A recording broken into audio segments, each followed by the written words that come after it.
بسم اللہ الرحمن الرحیم انا للہ و انا الیہ راجعون۔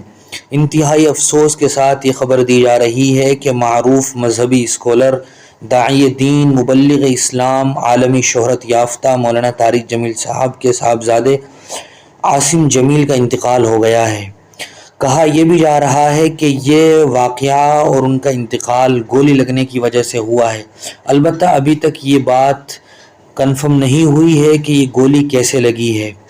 بہت سے لوگ یہ بھی کہہ رہے ہیں کہ یہ گولی انہوں نے خود اپنے آپ کو ماری ہے۔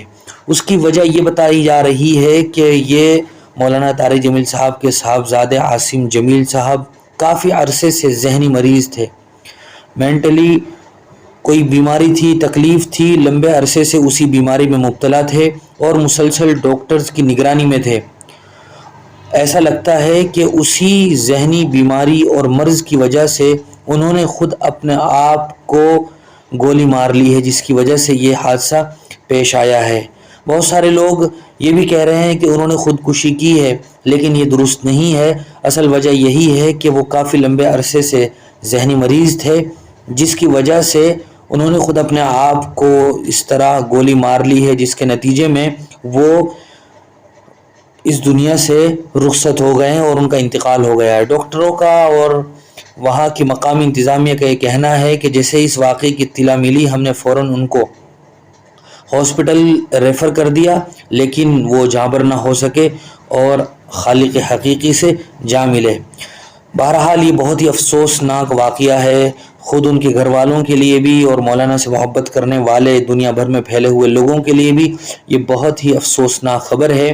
ہمیں دعا کرنی چاہیے کہ اللہ تعالیٰ عاصم جمیل کی مغفرت فرمائے، ان کو جنت الفردوس میں اعلیٰ مقام عطا فرمائے، اور مولانا طارق جمیل صاحب کو اور ان کے گھر والوں کو اللہ تعالیٰ صبر عطا فرمائے، ہمت اور حوصلہ نصیب فرمائے۔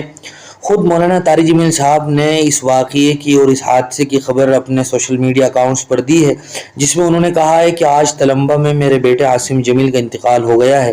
اس حادثاتی موت نے ماحول کو سوگوار بنا دیا ہے۔